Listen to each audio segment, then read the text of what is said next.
Live from the 607, it's the Ocho Duro Parlay Hour, where we're talking everything going on in the world of sports. Join in the conversation on social media with the hashtag ODPH, because here we go. Instead of looking deep inside, every word I have to say, keep it simple. Welcome to an all-new edition of the ODPH podcast, better known as the Ocho Duro Parlay Hour. Man, what is happening, everybody? Thank you so much for joining us this week. My name is Ken M. Joining me in studio, as always, you know him. He's the co-host. He's also the birthday boy this week. Yes. His name is Padawan J. Oh, let me talk to you. Oh, yeah.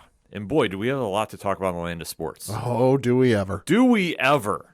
So we are having a jam-packed episode of the podcast. Thank you so much for checking us out. But we want to keep that conversation rolling after the show. So, Pad, where does everybody head on over to? ODPHpodcast.com. Right on. You swing on over to the website. Check out all the social media accounts. They're all updated. They're all located right there. Like, follow, subscribe, interact. Can't make it easier than that.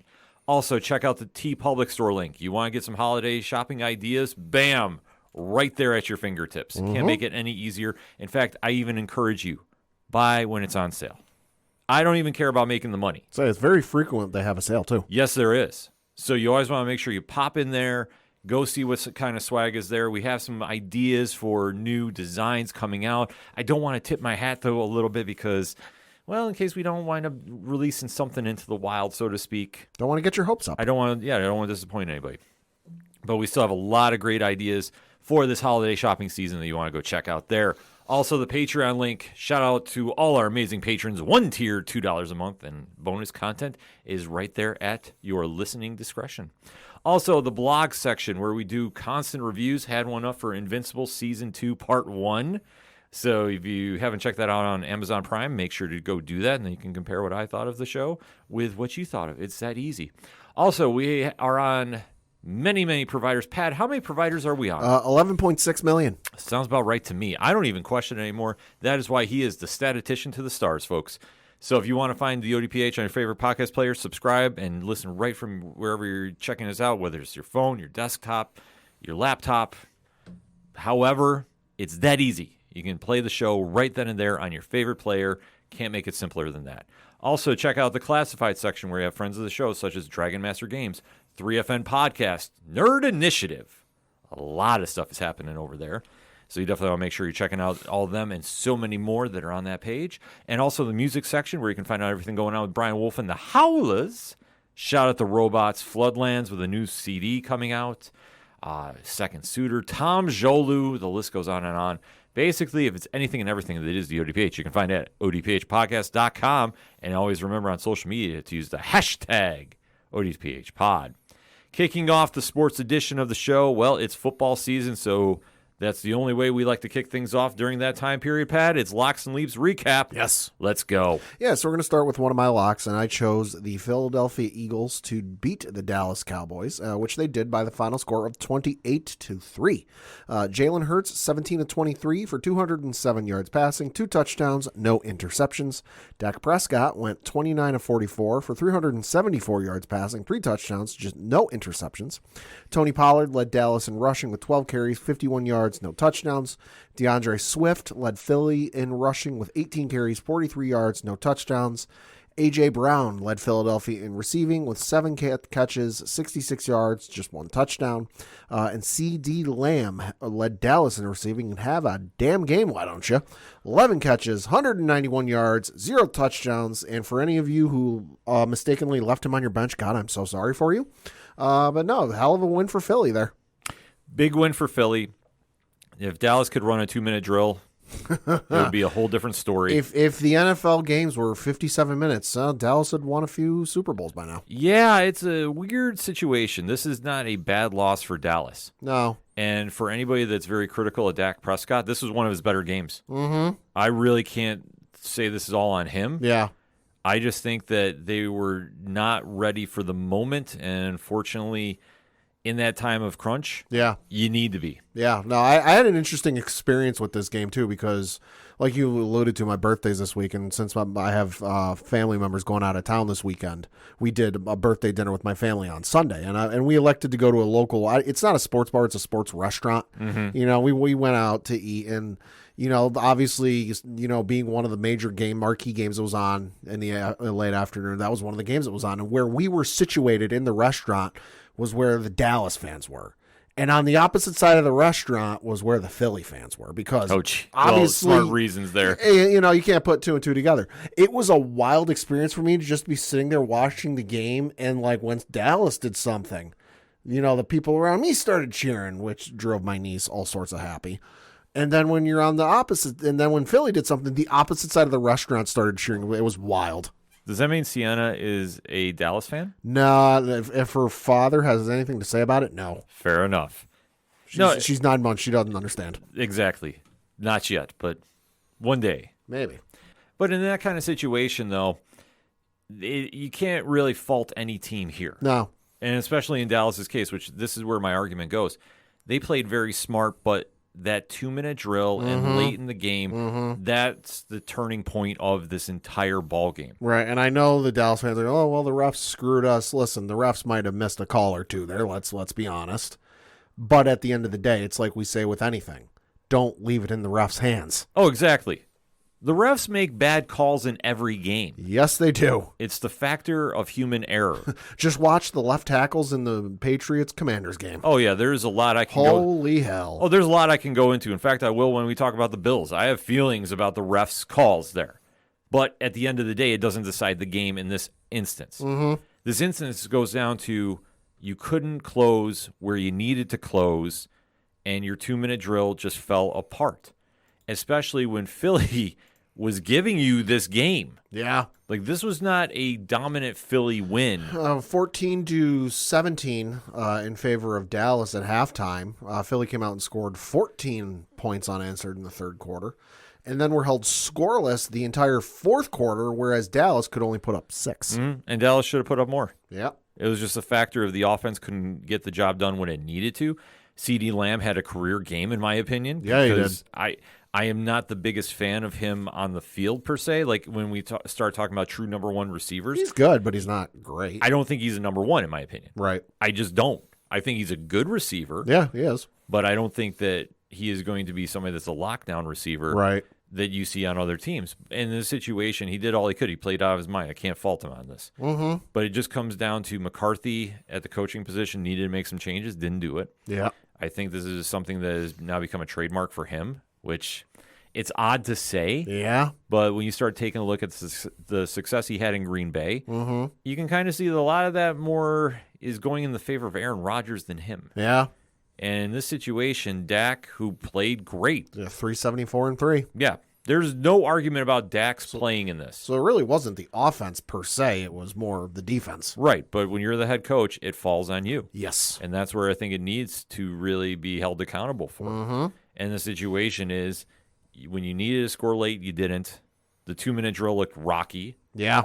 And then the fact that you let Philly go out to that early lead in that third quarter, especially they were moving the ball at ease. Yeah, they were. Dallas, the highly touted defense, did not show up until late in the fourth. And granted, it was a close game. But at the end of the day, nobody remembers close. Yep. Everybody just remembers a win and a loss. Yep. So looking at these two teams' schedules for the next couple of weeks, the Philadelphia Eagles are actually on a bye week this upcoming week. Then they come back on Monday Night Football in Kansas City to play the Kansas City Chiefs. Folks, if you're betting on that game, take the over. Week after that, they're at home against the Buffalo Bills, and then at the start of December, they are at home against the San Francisco 49ers. For those Dallas Cowboys, this upcoming Sunday, they're at home against the New York Giants. Then they travel on the road to the Carolina Panthers, back at home for the Washington Commanders, and then they're at home against the Seattle Seahawks. Should mention also that the Washington game is on Thanksgiving. That'll be the 4:30 game on CBS. And then the Seattle game is on Prime Video, so that'll be the Thursday night game on November 30th. Switching over to one of my leaps, because I did not do well in leaps this week. I went 0 for 2 in my leaps. Well, the one leap I took was the Rams beating the Packers, which, yeah. One I figured more interesting, though, because this looked like a goddamn video game, was the Tampa Bay Buccaneers I picked to beat the Houston Texans, which they didn't by all of a safety, with Houston winning 39-37. C.J. Stroud, 30 of 42 for 470 yards, 5 touchdowns. Wow. No interceptions. Finished with a rating of 147.8. Baker Mayfield, 21 of 30 for 265 yards passing, 2 touchdowns, no interceptions. Rashad White led Tampa Bay in rushing with 20 carries, 73 yards, 2 touchdowns. Devin Singletary led Houston in rushing with 13 carries, 26 yards, no touchdowns. Noah Brown led Houston in receiving with 6 catches, 153 yards, 1 touchdown. Should also mention, boy, CJ Stroud loves his tight ends, because Dalton Schultz also went 10 catches, 130 yards, and 1 touchdown. Oh, by the way, have you heard of him? Tank Dell, 6 catches, 114 yards, 2 touchdowns. There's 3 dudes on Houston receiving that average over a first down per catch. One dude, Noah Brown, averaged almost 3. On the Tampa Bay side, just to be fair, Mike Evans led them in receiving with 4 catches, 87 yards, and no touchdowns. Well, the story here is CJ Stroud's that dude. Yeah. Holy shit. That Houston might have found the diamond in the rough. And remember, when it came post-draft time, we're like, all right, that was a choice. We'll see if this works for him. It's working. Well, you know, the thing about it is Stroud is given enough balance on that offense that he is allowed to take some chances. Yeah. And this team, which, I mean, let's face it, we have to admit we were wrong. Yeah. I'll admit it. I'll admit it, too. I thought they were going to be one of the worst in the league. They're 4-4. Yeah, they are. And I'm surprised they're 3-1 at home. Yeah, and Stroud's numbers are absolutely... They're video games. They're ridiculous. So for the season, and mind you, he's a rookie, 2,270 yards passing, 14 touchdowns, 1 interception. That lone interception coming a couple of weeks ago at a home game against the New Orleans Saints, where they won 20-13. But in case you're curious, as we currently record, which peek behind the curtain, this is before the Monday night game, so some of these numbers might change. But you got Tua Tagovailoa as number 1 in passing yards. Sam Howell, of all people, is number 2. Go figure. Number 3 is Patrick Mahomes. 4th is Josh Allen.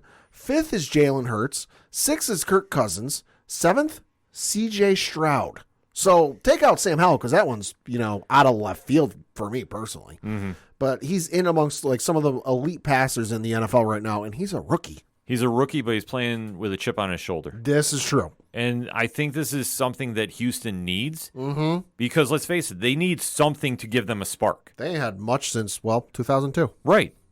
But in this situation, Stroud is allowed to really take chances and play recklessly. Mm-hmm. And the thing is, when you can play with this much freedom. Yeah. And especially the expectations. I mean, let's face it, when you're the number 2 pick overall, you're coming on to a bad team 9 out of 10 times. Unless something weird happens. Yeah, unless it's a situation like Philly getting into the top 10 last year. Yeah. But we like to define that as what, Pad? Reasons. But in this situation, Stroud is just playing so recklessly. It's not hurting him. It's allowing him to win tough games. Yeah.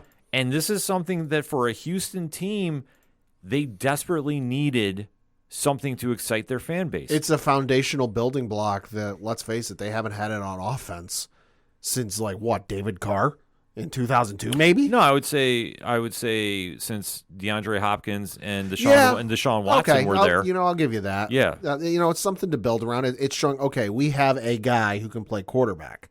We'll see if he's the guy because, we've seen plenty of quarterbacks come in their rookie year, light the place on fire, and then come in their second season and just absolutely stink the joint up like you wouldn't believe. So he's showing he's got at least some talent that he can be the guy. Yeah. but we got to see if he can develop and grow. And obviously that comes with Houston adding some pieces around him. He's playing well with what he's got. Yeah. His low point in passing for the year was 140 yards last week.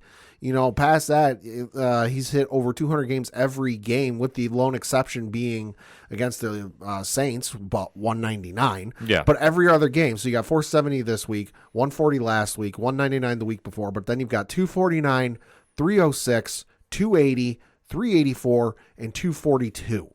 And the dude's thrown at least double-digit touchdowns in all but 1, 2, 3 games. His first start, no touchdowns. Then you had a game against the Falcons, 1 touchdown, and then the Carolina Panthers, no touchdowns. Yeah. Every other game, double digits. Yeah. Or more than 1. Yeah, multiple.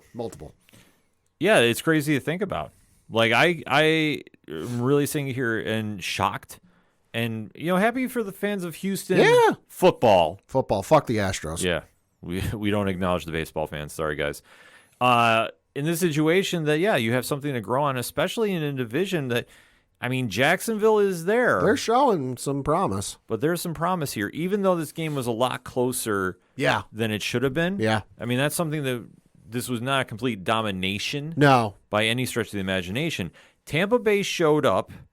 Baker played great for Baker at this stage in his career. Right. 265-2 is nothing to sneeze at. No. But in the situation, you expect more with his receivers. Well, yeah, that's the thing. They have. If you want to talk about the optical test, Tampa Bay is a lot better. Yeah, this should have gone a completely different direction. Yeah. However, Houston is doing this with sheer grit. Right. And the thing is, when you can have Tank Dell making a clutch catch, and then you have a backup running back kick your game-winning field goal. Which was the first time somebody outside of a kicker had kicked a game-winning field goal or had kicked a field goal since Wes Welker did it for the Dolphins. Yeah. In 2005, 2006, maybe 2004. Mm-hmm. It's been a while. Yeah, that's the one thing about it is when you have situations like this, there's a lot to be excited about. Uh-huh. And that's where you really need to carry this momentum forward. Now, am I saying they're going to go playoffs? No. But I think for right now, at this stage of the time frame, you have a lot to be excited for the future with the Texans. Because they're sniffing the playoffs. There's always a chance, but, realistically, you look at they got to get past the Jets and the Bengals and the Browns and the Bills, who are all right in there. Because you've got the Steelers 5-3, Browns 5-3, Bengals 5-3, Jets 4-3, Bills are 5-4, and then you got the Texans at the 10th spot at 4-4. Yeah. So there's a chance, mathematically, there's always a chance. Well, that's the whole thing that you really need to focus on this year because let's face it, they should not have been in the conversation. No, they should have been at least a mid first round, even a high first round pick. Yeah. But in this situation, there's a lot to be amped up for. Yeah. There's a lot to carry that momentum moving forward. Yeah. Especially when you can win a crazy game like this where you should have not been involved in. Yeah, and I'm looking at his CJ Stroud's game log here, and he got great touchdowns. Obviously, the interceptions are phenomenal. Add some weapons around him. Work on the O line a little bit. 18 sacks. At this point in the season, that's a little much. If you ask me, but so improve the line a little bit, get him some weapons, and boy, you got something cooking down there. Yeah, exactly. And then looking at the team's upcoming schedules for those Houston Texans this upcoming Sunday, they're on the road playing the Cincinnati Bengals. Then they are at home against the Arizona Cardinals the following week. At home against the Jacksonville Jaguars week after that, and then week 13 at home against the Denver Broncos. And then for the Tampa Bay Buccaneers, they are at home against the Tennessee Titans this upcoming Sunday. Then they are on the road playing the San Francisco 49ers the following week, on the road playing the Indianapolis Colts the week after that. And then week 13 at home against the Carolina Panthers. A lot of things to be amped up about, and you know what? Houston moving forward, if they can carry this momentum, that's going to be huge going down the stretch. Now, playoffs, a little crazy to think about, but anything is possible. Playoffs. Speaking of anything is possible. Holy shit. Something that has flown under the radar has been the AFC North in general. The entire AFC North is in the playoffs. Yes. Baltimore's in the 2 spot. Pittsburgh's in the 5 spot. Cleveland's in the 6. And Cincinnati's in the 7. Yeah. What the shit? It's a crazy world we live in, folks. And especially with the Browns Yeah. being in this conversation, losing Nick Chubb for the year. Oof. And granted, they beat the worst, well, arguably the worst team in football. But however, Yeah. I think there's a team in East Rutherford that is taking that job right now. Oh, they're in contention. Yeah. But let's talk about Cleveland and why they rocked. So Cleveland beat the Arizona Cardinals 27-0. Deshaun Watson, 19 of 30 for 219 yards passing, 2 touchdowns, no interception. Clayton Tune. You might be wondering who he is because, hey, what happened to Josh Dobbs? Well, in between recordings last week, he had the NFL trade deadline. Josh Dobbs got traded to Minnesota. We'll get to him in a minute. But Clayton Tune started for them. He's a rookie, a 5th-round pick, 139 overall, out of Houston. So making a start there. Went 11 for 20, 58 yards passing, no touchdowns, 2 interceptions. He also led Arizona in rushing. 5 carries, 28 yards, no touchdowns. Jerome Ford led Cleveland in rushing with 20 carries, 44 yards, no touchdowns. Amari Cooper led Cleveland in receiving because, 5 catches, 139 yards passing, 1 touchdown. And then Marquise Brown led Arizona in receiving with 4 catches, 24 yards, and no touchdowns. It's crazy to think about with Cleveland. Yeah, it is. It really is because they should not be in this conversation. Yet, here they are. Kareem Hunt has looked good since he's come back to the team. Yeah. Jerome Ford is an adequate, Serviceable replacement for Nick Chubb. Deshaun Watson, I'm not sold on being the guy to get them deep in the playoffs. Not yet. I don't think he's there yet. But this Browns team is winning ugly. This is not fun football to watch per se. No. But against the Arizona Cardinals, which, let's face it, Kyler Murray is still out. Yep. They are completely in rebuild mode. The new Call of Duty's coming out soon, so that outage is going to extend even further. Yeah, I mean, this is what good teams do is they beat the lesser teams. And I'm not saying this was a statement win by any stretch of the imagination, but the Browns look good. Yeah. And they're winning against teams they should win against. No, I mean, and if you want to beat the Cleveland Browns, hey, defensive coordinators, I'm going to give you a little inside track. Stop Amari Cooper because I'm looking at the high receivers for each of their games and their for the games they've played. So out of the 1, 2, 3, 4, 5, 6, 7, 8 they've played, 5 of them are Amari Cooper. So like if you want to stop him, so if you want to stop the Cleveland Browns, stop Amari Cooper. There's your first thing. 'Cause I agree with you. I mean, Deshaun Watson has been good, but does he strike me as the guy to be like, yeah, that they're going to lead Cleveland to at least the AFC Championship game? Because I don't see them getting to the Super Bowl this year unless there's an absolute batshit crazy, voodoo spell casted somewhere. I just don't see him getting to the Super Bowl. But do I see him getting to the AFC Championship game? No. Can they make the playoffs? Yeah. Can they, surprise some people and maybe win a game or two? Sure. But are they going to get far? Not with Deshaun. No. Or at least not the way the team's currently constructed. Well, that's the whole thing. How they're currently constructed is a totally different ballgame. But if their defense plays sound, which they have, and I think it's one of the more slept-on defenses in the league. Myles Garrett's still a monster. They have a chance to make some noise. I just don't know how loud they're going to do, but I think this goes to show that the toughest division in football might not be the AFC East at all. It might be the AFC North when it's all said and done. Could be. So then looking at the schedules for these two teams the next couple of weeks, this upcoming Sunday, the Cleveland Browns are on the road playing the Baltimore Ravens. Then they're at home against the Pittsburgh Steelers, on the road playing the Denver Broncos, and then they're on the road playing the Los Angeles Rams in Week 13. And then for the Arizona Cardinals, this upcoming Sunday, they are at home against the Atlanta Falcons, on the road playing the Houston Texans, at home against the Los Angeles Rams, and then they have the Pittsburgh Steelers on the road in Week 13. Well, I just have to wait to see how Cleveland does. Arizona's season's done. I'm sorry. There's no... Might pick up a win in like Week 17, Week 18, because, I mean, they're playing Philly, they're playing Seattle, but odds are Philly's going to have their spot locked up by then. They might be resting their guys. Seattle might have their spot locked up. They might be, they'll pick up a garbage, shouldn't have won a game late in the season. Yeah, but, I mean, other than that, there's nothing nice to talk about. No. Speaking of nothing nice to talk about, I Put the disclaimer on for this one. The thoughts, views, and opinions are that of Ken M. and do not necessarily reflect that of the ODPH. Listener discretion is advised. So Sunday Night Football, we had a game, Yeah, you did. if you want to call it that. And I know there was a lot of high emotions involving it, which I mean, A lot of intrigue. yeah, which, like I say, I understand this had a lot more going on than football. It was great seeing DeMar Hamlin back. Shout out to what he did with the scholarships. Yeah. That was awesome. Absolutely top shelf move. Albeit, though, the Bills play, not so much. Because for a team that is supposed to be, depending on what week it is, because I'll also call out the sports media about this. MVP 1 week, Offensive Player of the Year. worst team the next.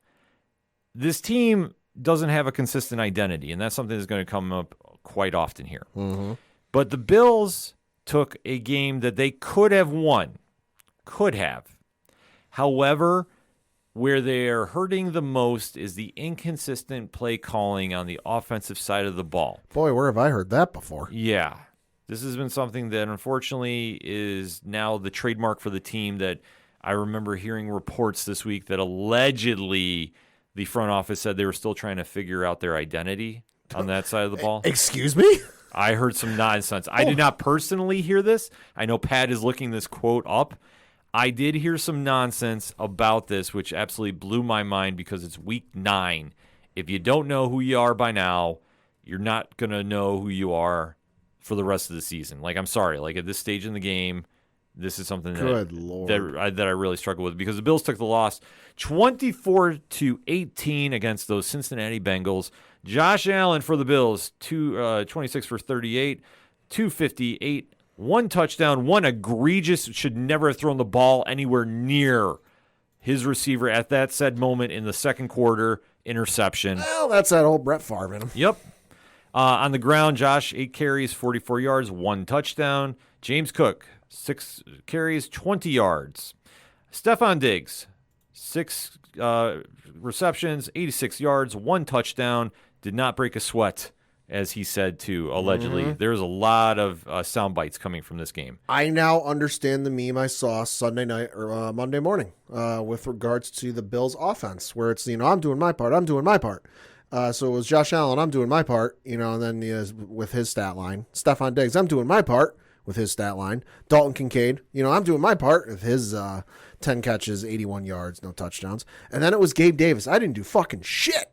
Yep. 0 catches, 0 yards, 2 targets. Yeah, absolutely egregious. I now understand. Yeah, egregious playing from the Bills offense on that side of the ball. On the flip of the coin, though, Joe Burrow, 31 for 44, 348, 2 touchdowns. Whew. Joe Mixon, 14 carries, 37 yards, 1 touchdown. T. Higgins, Holy shit. 8 catches, 110, and 0 touchdowns. Tyler Boyd, 3 catches, 56 yards, 0 touchdowns. Jamar Chase was open, but I guess somehow he didn't get the ball because 4 catches, 41 yards. On 8 targets. Yep. So to break this game down, I mean, it's very, very simple. The Bills played atrocious when it came to 2 key elements of this game. Okay. The first and foremost is their defense. Now, I understand Sean McDermott has taken over play calling this year. Okay. But what I don't understand, and this is something that was said by the media before the game, the Bills like to play zone. Mm-hmm. You can't play zone against this wide receiver core. It's unacceptable. You're going to get torched every time. And that's exactly what they did. They went complete fall out boy, and they lit it up. Right. Because Joe Burrow was on fire. Mm-hmm. And he was having his way with the defense. They completely ran down this field the first drive of the game. Right. And the thing is, when you're not putting enough pressure on their wide receivers, you're giving Burrow a lot of time. Mm-hmm. Albeit, though, there was one really questionable call, and we talked about the refs, and I'm calling this right down the middle here. Okay. There was a really questionable roughing the passer call Okay. because Joe had just thrown the ball, momentum had carried, and the Bills defender, I believe it was Jordan Phillips, had him in a bear hug, Okay. gently going down with him. And they called it as pass interference, or roughing the passer. Right. And that was a momentum shifter. Right. So when you're giving Cincinnati opportunities like this, I mean, one, if you're a Bengals fan, you're loving this because Right. this is something that's swinging momentum back in your team's favor. Right. If you're a Bills fan, this is very frustrating to see because there's a lot of things that, in my opinion, were egregiously called. There was another one that I don't care how you want to define it. It was an intentional grounding pass that Josh did. Gabe Davis, ironically, was running up the sidelines and stopped. Well, Josh had heaved it downfield. Now, depending on the interpretation of said rule, could Davis have made a play on it? No. But has that ever stopped it before if you're throwing in the receiver's direction? Right. That's the question I had with that call because, in my opinion, I don't think they should have called it because we've seen other circumstances where a receiver had been running, stopped, and the ball had sailed 20 yards past him, and the whistle was not called. Well, because I didn't watch the game. I was watching Netflix with my fiance. I did just see the highlight because the thing with ESPN box scores is they show the videos on the right hand side. Mm-hmm. I did just see this, and much like you, I'm taking my bias out of this. It looks like, and admittedly, the video's not the great. Oh, there we go. That's good quality. So he hikes the ball off. He's still in the Pocket. He's still in the pocket. Yeah, in the marks, hash marks that mark the lines. And I'm looking at operations.nfl.com, and this is specifically the rules for intentional grounding.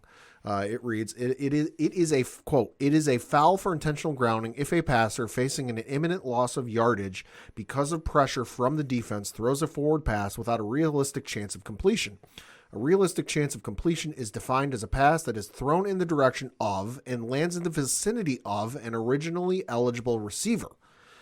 And there goes a whole bunch of things. So I won't read through the whole thing, but if I'm not mistaken, for it to not be intentional grounding, he's got to be outside of the pocket, which I think is usually defined as the hash marks that are on the yard lines. Mm-hmm. He was still, now it's hard to see because where he was on the field was the logo at midfield. But if you look at where he was in conjunction to the yard lines in front of him, because it's in the camera shot, it looks like he was still in the pocket. Right. So that's the argument I have with that because I'm like, how do you call that? Mm-hmm. Because yet again, that was another momentum shifter. Right. And I'm watching this game, and I'm just like, okay, this is not making sense. And I understand you can make an argument. Sure, you can make an argument for every play. Guess what? Holding happens on every single play in the NFL. Right. It just depends on who gets caught. Yeah. So it's not to say the Bills are completely angels because they weren't. Right. But in this situation, that was a momentum shifter. And for a team that was really struggling to move the ball in the second half, they got away from this, and then they tried running, which I'm now kind of leaning more in the direction of Ken Dorsey's play calling. Which, I mean, running in the second half is good, but that's assuming you have the lead. Right. And you're trying to burn clock. But that was the whole situation. And at that point, they didn't. No, it was, 21-7 at halftime. Yeah, because the Bills were turning the ball over. Josh Allen was doing a lot more of the bad Brett Favre style of play. Hey. And like I say, the one he threw, and the defender is watching him the entire time. Uh-huh. Like, you could not have had a more easy layup as a defender in your life. Right. So, yet again, Josh is trying to force something that's not there. Right. Because he feels some pressure. He's got to play a certain way. Well, and that's, I'll look up when he got drafted because I forget what it is off the top of my head. Drafted in 2018. This has been something we've been saying with him for 5 years now. Yeah.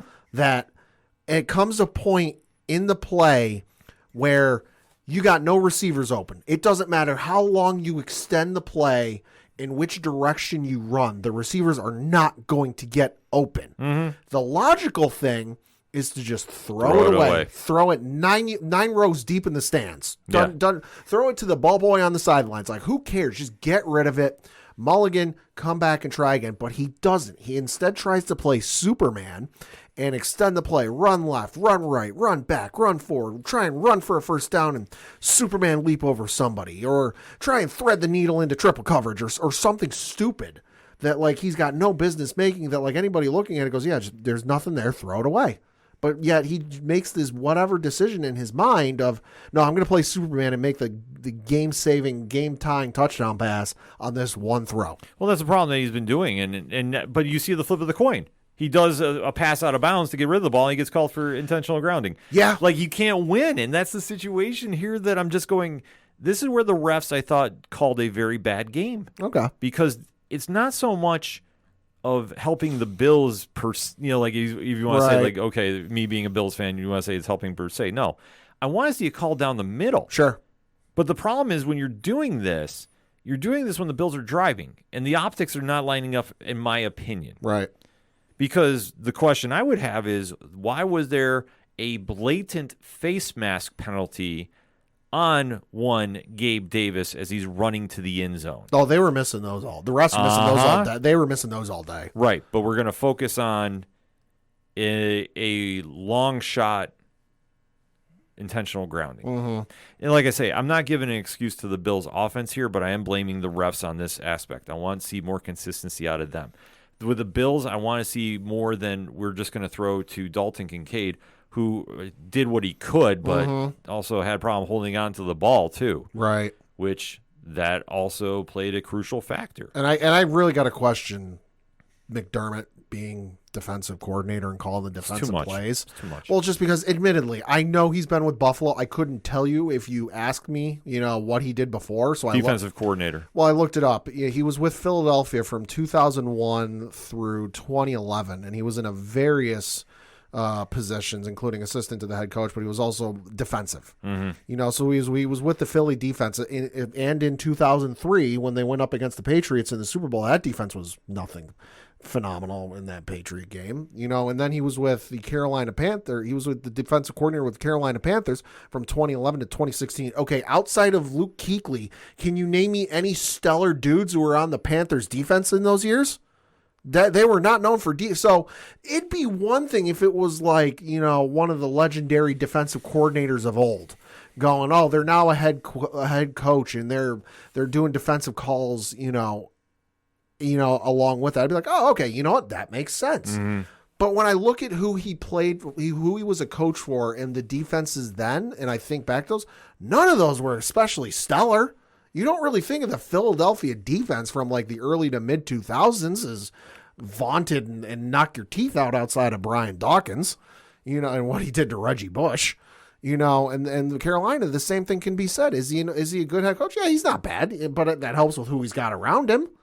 But to have him call defensive plays? Well, the thing is, for his Philly background, Philly has always had the blueprint that the late Jim Johnson set in place. Yeah. So, like I say, that one, I am leaning more towards he has a lot better talent there. The Carolina one you can make the argument for.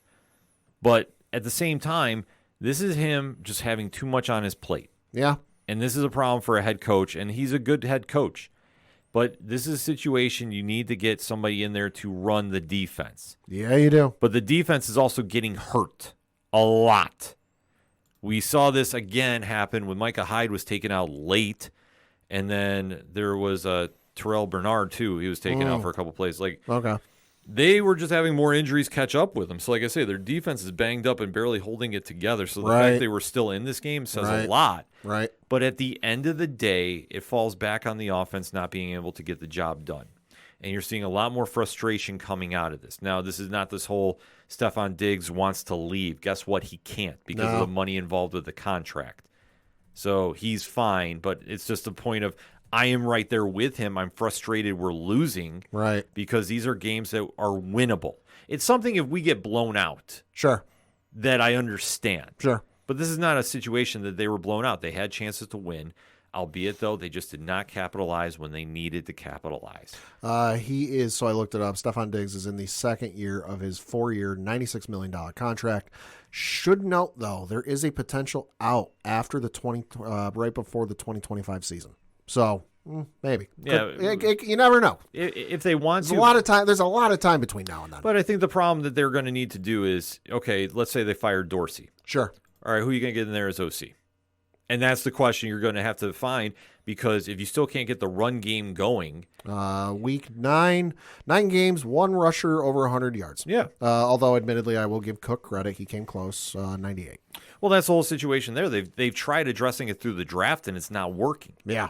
And I'm not saying you need to go out and try getting a Derrick Henry. The team's let's face it, as it stands right now, the team's one-dimensional, because outside of that, asterisk with Cook in week 2 against the Raiders, 123, and then 98 the week before, you're not really afraid of their run game. No. 46 yards the first week. Then you had the 123-98, 32 against Miami. That was Murray. Allen himself was the leading rusher against Jacksonville. That was 14. Cook was 71. Cook with 56. Cook was 67. And then Allen this week with 44. Yeah. You're not like if they come out in a set with no wide receivers, 3 tight ends, and a running back, it's pretty damn obvious what they're going to do. Exactly. So that's going to be the situation moving forward. And right now they're outside the playoffs looking in. I don't think it's going to get much better per se. I'm looking at their schedule. Oof. Next couple of weeks, yes. Yes. After that, yikes. December is a brutal month. Yikes. So let's look at those schedules. Starting with the team that won, you had the Cincinnati Bengals. They, this upcoming week, are at home against the Houston Texans. Then they're on the road playing the Baltimore Ravens. That one will be on Thursday Night Football on Prime Video. Then you've got them at home against the Pittsburgh Steelers. And then week 13, they are on the road playing the Jacksonville Jaguars. That one will be on Monday Night Football. For those Buffalo Bills, this upcoming Monday, I should say, they are at home against the Denver Broncos. So that'll be on ESPN and ABC. Week after that, they're at home against the New York Jets. Then they're on the road playing the Philadelphia Eagles. And then they've got a bye week. And since we brought it up and how brutal that fucking December is, they come out of the bye week. They're on the road playing the Kansas City Chiefs. At home against the Dallas Cowboys. On the road playing the Chargers. At home against the Patriots, and then they close out the regular season down in Miami playing the Dolphins. Yikes. It's a brutal stretch, so if they get in, that's a big win, but I'll be honest. At the way they're playing right now... I wouldn't be real confident. No, bad Brett Favre is at the helm.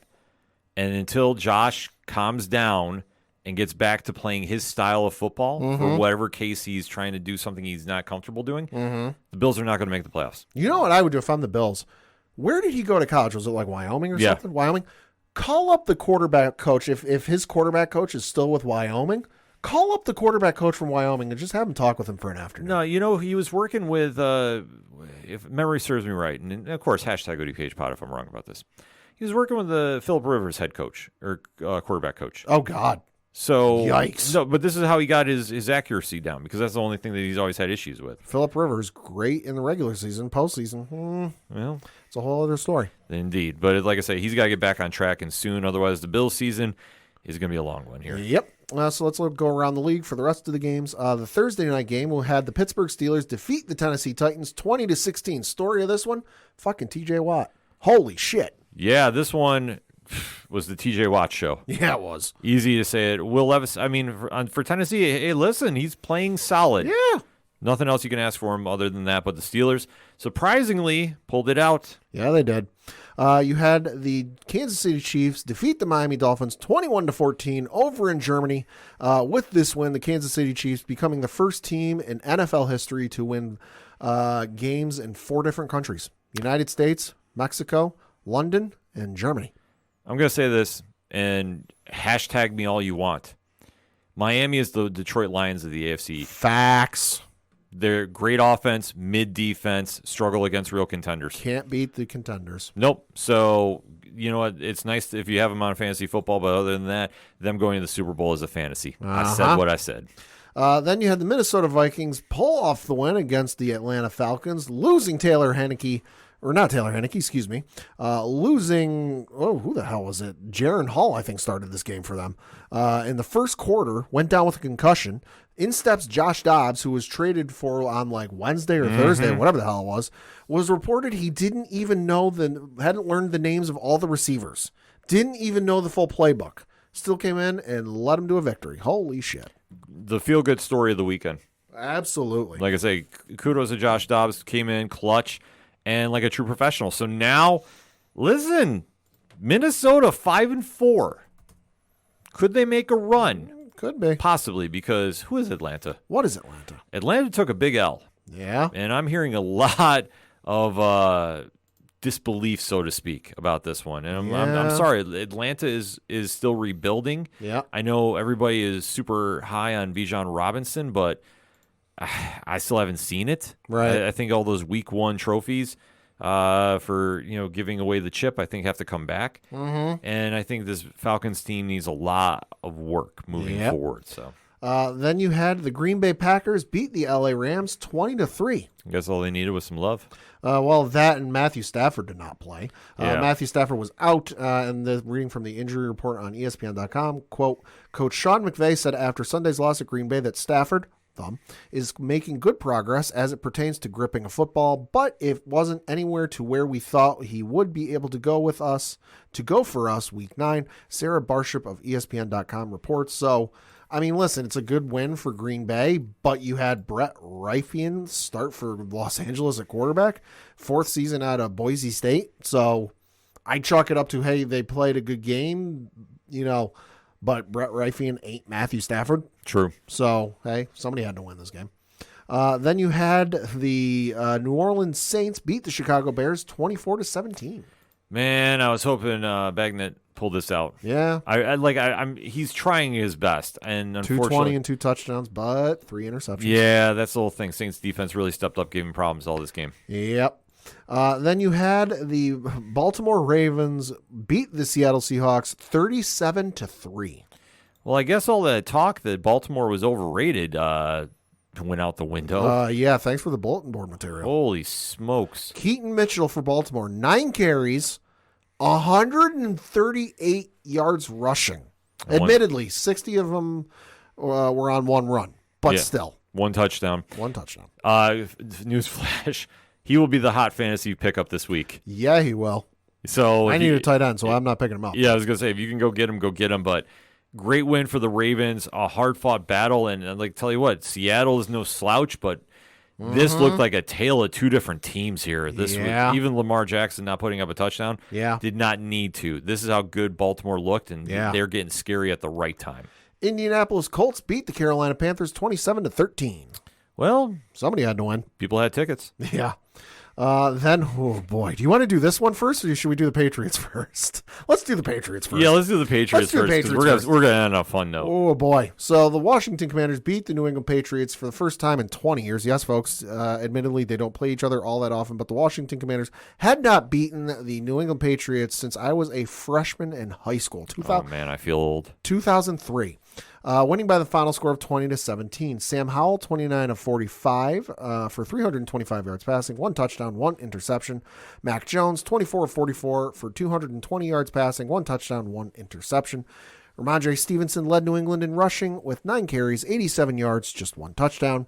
Brian Robinson Jr. led Washington in rushing with 18 carries, 63 yards, 1 touchdown. I swear it felt like more. Terry McLaurin led Washington in receiving with 5 catches, 73 yards, no touchdowns.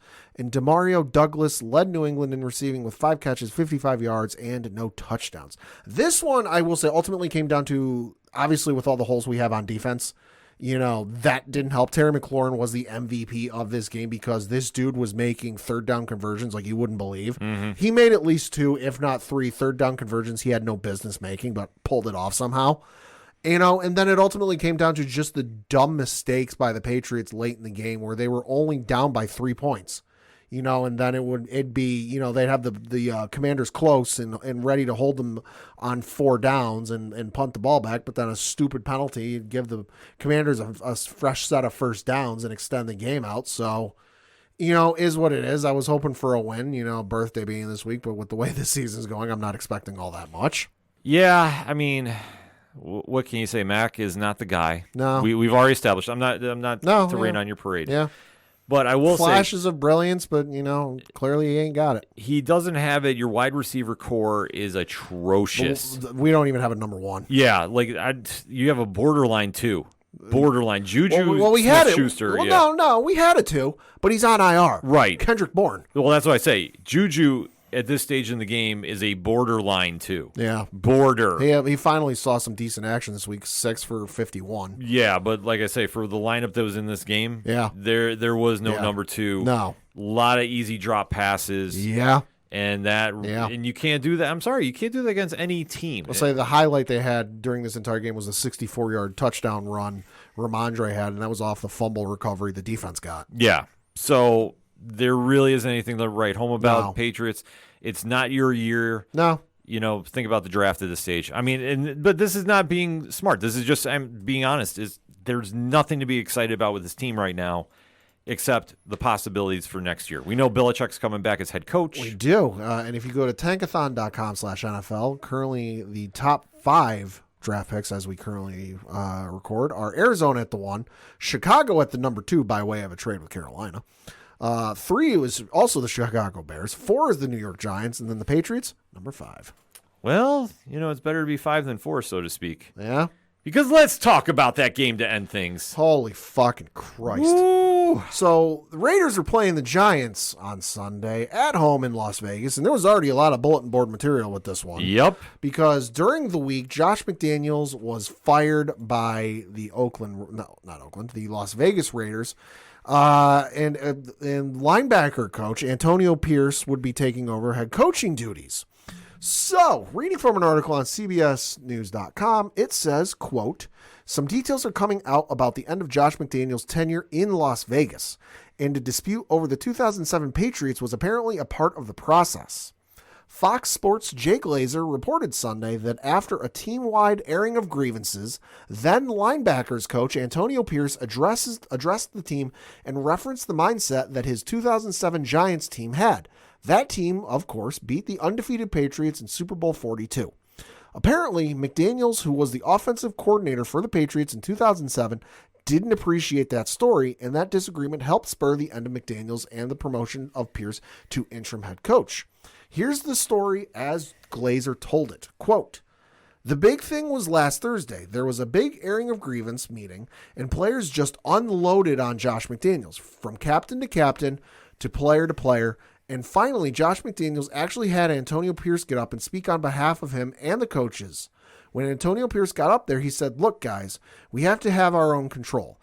It's got to be up about culture here, and we also have to look at it. And he brought up the old Giants team that beat the Patriots, Josh McDaniels' team in the Super Bowl in the 2007 season. He said no matter who we played, we thought we could beat them. We had a game plan that we could beat them. We had to believe that, and that's not here. We have to believe it here at the Raiders that we can beat anybody.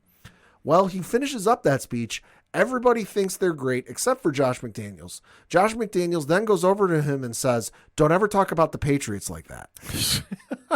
And then you really saw how divided that building got. That got up to Mark Davis, and I think Mark Davis looked at it and said, okay, I'm going to choose the guy who believes that we can win every single week, and that's what his plan is going to be. Close quote. I love Antonio Pierce. I love the energy he was bringing.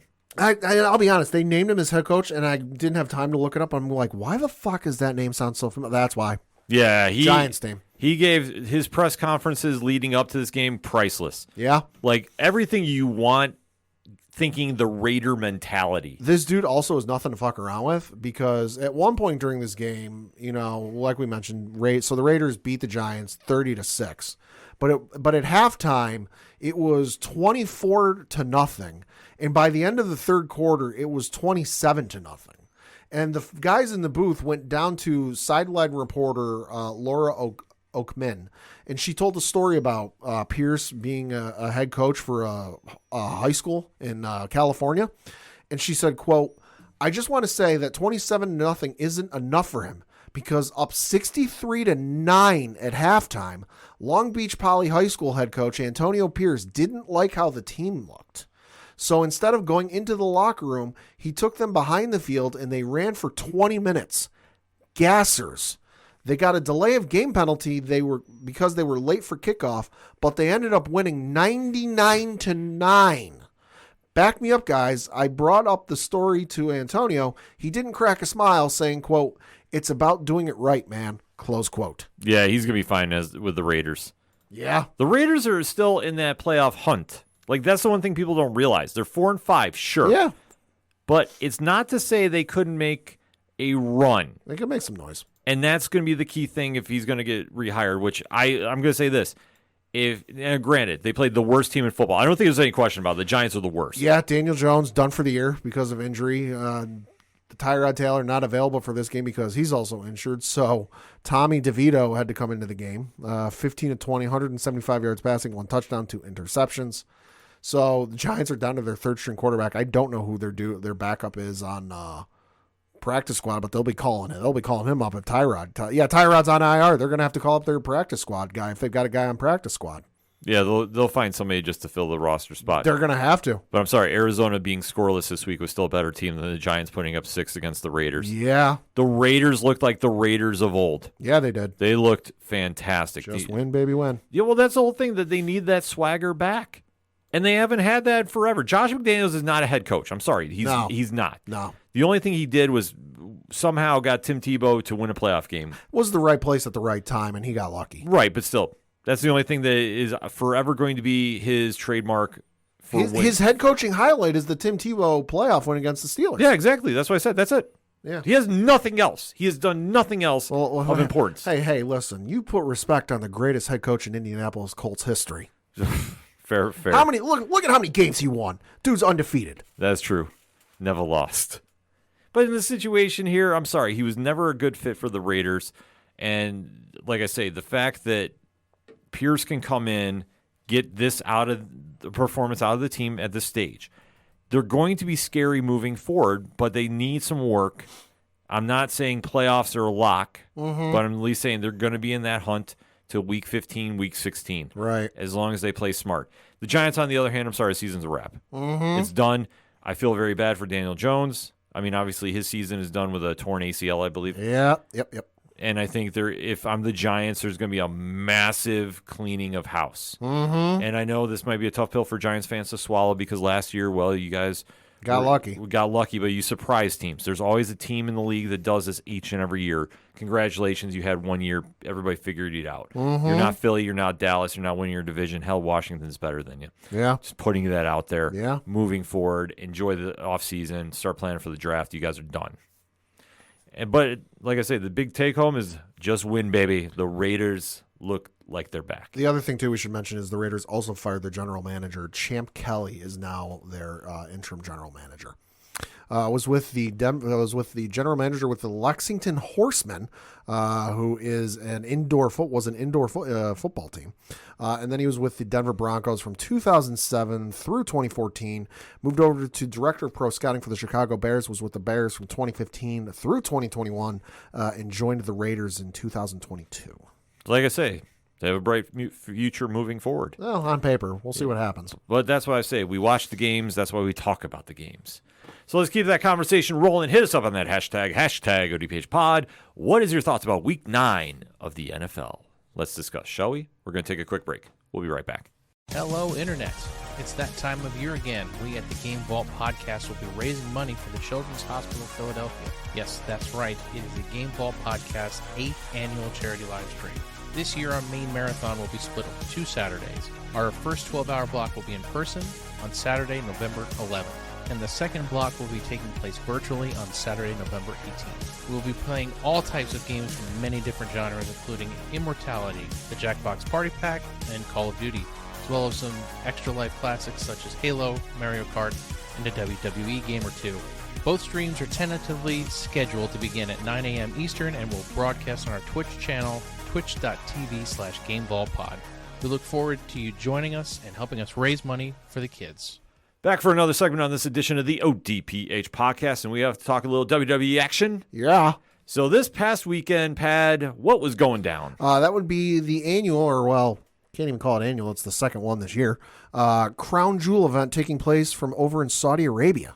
Yes, so this one had really garnered a lot of hype. Uh-huh. And we always say that these are very special shows, like a signature event like Impact Wrestling. Yeah. It's obviously not one of the big pay-per-views, but the one thing they've been doing as of late with Crown Jewels is they've been really stacking the cards. Yeah. More so, in my opinion, than in recent years. Well, remember there was the one year, I think it might have been the first year they went, or maybe the second, where they put every title is going to be on the line. It was Night of Champions. Okay. I couldn't remember if it was Night of Champions or it was like Night of Champions, just without the name. Yeah. But they did, every title was on the line, and you're like, holy shit, every title's not going to change hands, but you got to figure at least some of them will. No, every single title holder defended and retain their belt. So it was like, yeah, okay. Mm-hmm.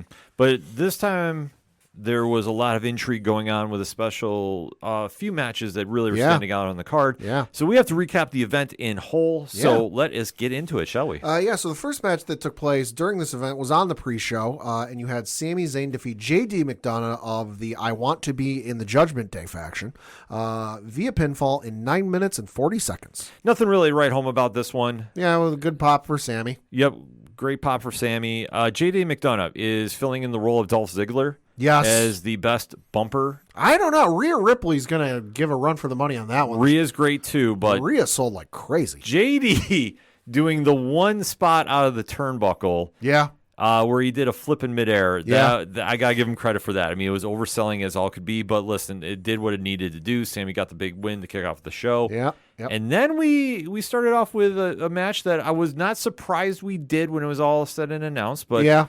definitely a lot of headlines coming out of this one. Yeah, so the first card on the main show was for the singles matchup for the World Heavyweight Championship, and Seth freaking Rollins defended his belt and defeated Drew McIntyre via pinfall in 18 minutes and 20 seconds. Great match. This was awesome. You know, Drew and Seth had really good timing. Yeah. Everything really flowed well. Yeah. And, I'm going to just use the comparison as like with Kurt Angle and Kane. Mm-hmm. Like I say, just everything went well. Yeah. And especially seeing the chemistry they had, told a really good story.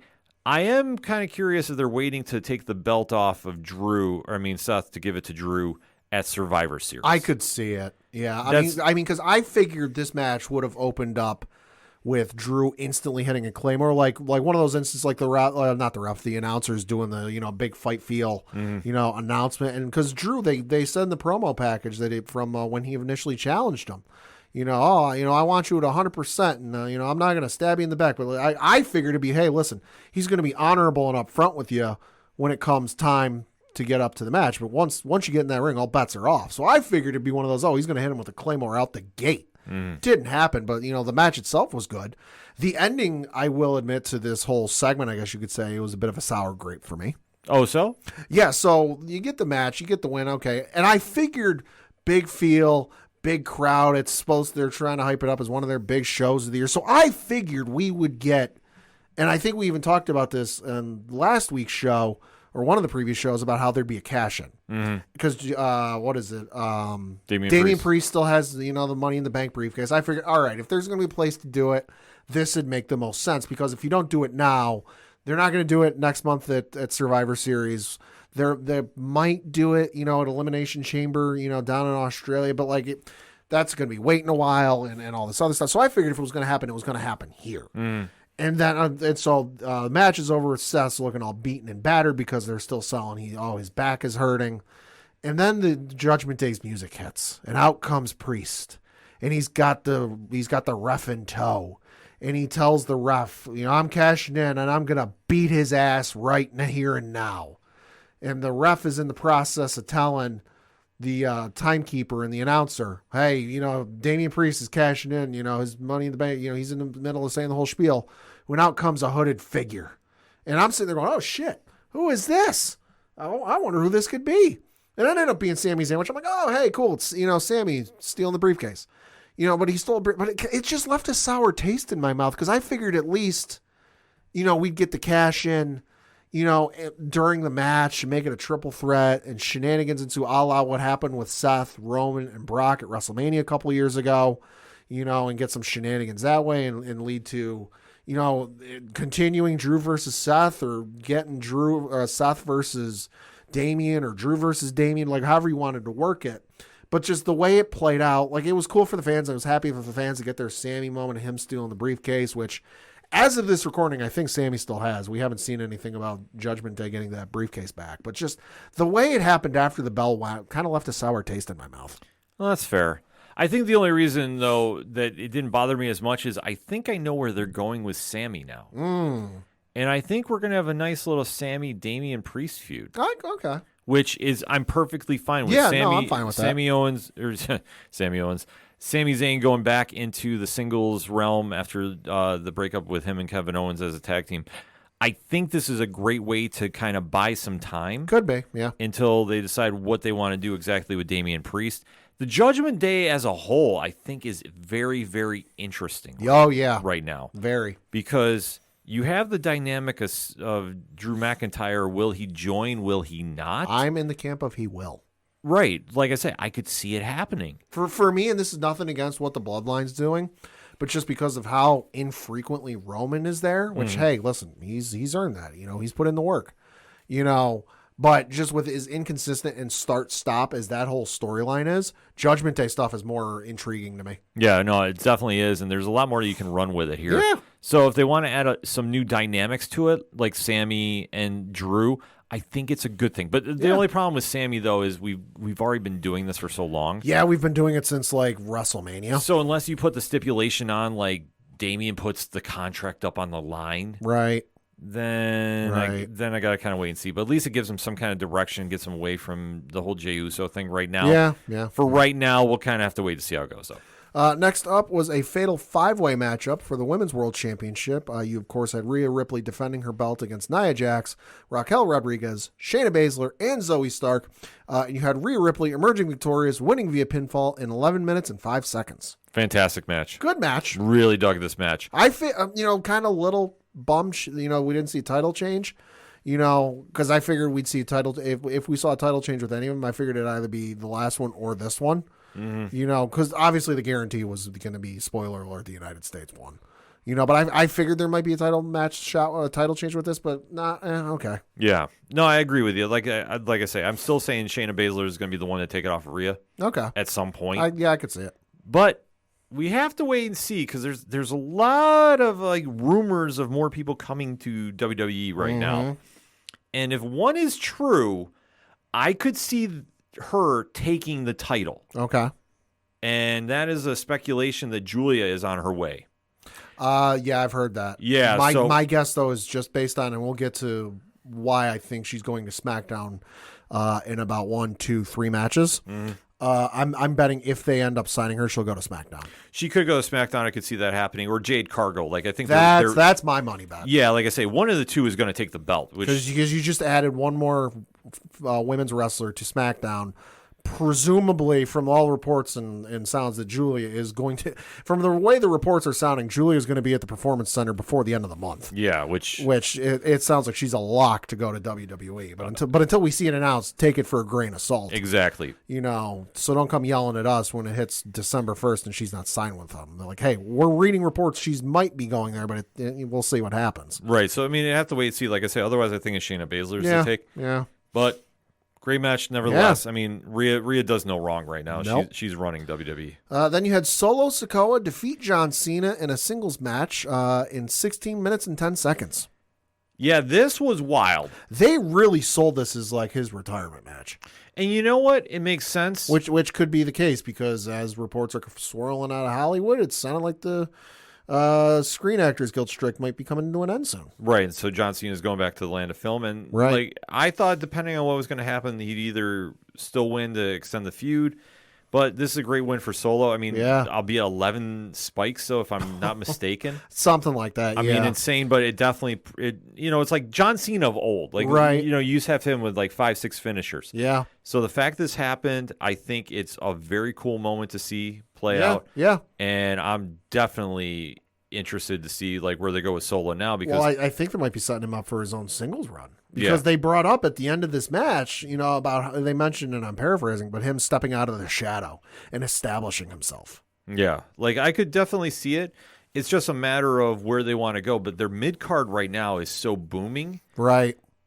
Like he'd be a great fit if he wants to go into a singles route there. Right. I just don't know where they want to go. But it's like that's a great thing. He can go literally any direction. Right. But this is a huge win for him. Definitely puts him on the map in front of a lot of the WWE universe that might have still had the jury is still out kind of feel to it. Right. Well, because you think about it, it's been over a year now he's been on the main roster, and he's just been doing segments with the Bloodline, which makes total sense when you look at it because he is the Usos' younger brother. So he is related to Roman Reigns, and he is in the Bloodline, in the family tree. So it makes all the sense in the world. But you kind of got to sit there and go, all right, can he really, unless you watched NXT and you saw his NXT stuff, if you didn't watch NXT, you're kind of sitting there going, okay, he's kind of riding the coattails of of his older brothers and Roman and his cousin. Yeah. Can he really go? And to me, hey, listen, does Cena still have it? Yeah. Can he go as well as he did 5, 10, 15 years ago. Now he's lost a step, but Father Time is undefeated, folks. Right. But he showed and held his own against Cena. Exactly. So it's a big step forward for him, depending on where they want to go. Yeah. That's the beauty of wrestling. Like, this was a great win, and now there's a lot more doors open. Yeah. Next up was a singles matchup for the WWE United States Championship, where you had Rey Mysterio defending his belt against Logan Paul. And in 17 minutes and 55 seconds, you had Logan Paul emerge victorious, winning via pinfall to become your new United States champion. I will say this. Most predictable moment of the night? Absolutely. Yeah. Most predictable, but there's something that if you really watch wrestling, you have to applaud Logan Paul. He has got the most ridiculous creator wrestler moveset. Right, but it's not that. He did one thing that, like I say, if you really follow wrestling, you give him all the props in the world. Rey Mysterio went for a moonsault. Yes. Off the second rope, I want to say. Something like that, yeah. Or maybe it was from the corner. I can't even remember it. But that point doesn't matter. Yeah. Moonsault came up short. Mm-hmm. Logan was attentive enough to catch him early. Like, forget the move, did the right thing. Otherwise, Ray probably would have broke his neck. Yeah, he caught him. That was good on his part. And for being somebody that, okay, let's face it, Logan Paul, say what you will about him. As a person, yeah. But as somebody that understands the business and respect level, did the right thing here. Major points in my book about this. Oh, yeah. No, I looked up because I saw this on Reddit, so I can't take credit for this, but he has the most ridiculous moveset I've ever seen. It's like a creator wrestler moveset. Mm-hmm. GTS, buckshot lariat. He does the Hangman Adam Page corner clothesline spot. Does it better than him. Does the more bang for your buck, and then he does the flipping top rope fall away slam. Like, what the fuck? This guy's insane. It's crazy what he can do for being a part-time wrestler. Like, let's be honest, that's what he is. Yeah. But he gets it enough, and he's that athletically gifted that, for him to do this and being in a position where he's now going to bring another audience to the product. He now has a belt, so he will be on TV more. Oh, that belt is going to be with him everywhere. Exactly. This is nothing but win for WWE. It's a lot of free exposure because you don't got to pay him for it. Exactly. And you know what would even be better is who they set up to take it from him. Because I got a hunch. Yeah. Exactly. I'm going to say this because who can beat a megastar but a superstar? Right. You can write that angle, and it works. Yep. I don't think it's going to be him though because we will get to him a little later in the show. Yep. But I have my feelings where he's going. Next up was a singles matchup for the WWE Women's Championship, where you had Io Sky defend and retain her belt, beating Bianca Belair via pinfall in 16 minutes and 35 seconds, although not without some help. No, definitely not. So it was expected and kind of alluded to that Bayley wouldn't be there because she got put through a table the night previous on SmackDown, although spoiler alert, that was taped a week prior, so plenty of time to recuperate. But Bayley showed up, tried to run interference, but then finally making her return appearance as has been rumored for a little bit of time. I don't want to say quite some time. It's been a couple of months, maybe about a month or so. But returning to WWE, the Pirate Princess, the best elbow drop since Macho Man Randy Savage himself, Kairi Sane. Yeah, big moment seeing her back. Really surprised that she's back as a heel. But I'm based off of what I'm hearing, I'm not surprised. Yeah, like I say, there's boy. Which if true, like I say, I am excited to see this new direction. But it kind of threw me for a loop at first. But now with a lot of rumors about possible Damage Controls splitting up and a new faction forming. Oh yeah, rumors are it's going to be Io, Kairi. I've heard rumors Asuka. I've heard mixed of it. Asuka will, Asuka won't, and then I know Saray, who was with NXT but left, was rumored that she might be rejoining the company. She's signed with somebody else, not AEW. Yeah, she signed somebody else. Somebody else, not AEW, not TNA. It was another promotion. But then you mentioned the one from earlier is rumored. But yeah, no, they're building a faction of Japanese wrestlers, and it's going to be amazing. It's crazy. So Yeah. like like I say, just seeing Kyrie back, that's Oh, huge. I was super excited because, like I said, she's got the best elbow drop from since Randy Savage. Yeah, and they need to do something with damage control. Like I think at this Yeah, stage, yeah. they need to do some kind of different dynamic. But Well, like, it doesn't help the Dakota Kaisman out injury. right, but that I'd like to say that does hurt. Yeah. So now with Kyrie in the mix, I mean, this definitely has my attention. Because you think about it, damage control has been, kind of running roughshod over the women's division in WWE on both shows for the better part of over a year now. I mean, what if Sasha Banks returns? Listen, don't give some folks hope. That'd be nuts. I'm just saying. That'd be, yeah, we could see it. Because, I mean, maybe not Sasha Banks, but Mercedes Moné, because, well, Endeavor is a new company. That's true. Vince ain't in control. Planting that out there, folks. We'll see. Next up was a singles match where Cody Rhodes defeated Damian Priest via pinfall in 11 minutes and 5 seconds. Not going to lie. Yeah. My least favorite match of the night. Okay. This did not feel special. Yeah. For this felt like I was watching This TV. and I hate saying it because I like both of these guys. This felt like a bathroom break. Yeah. This felt like okay, we know people are super excited because of what happened in the match previous.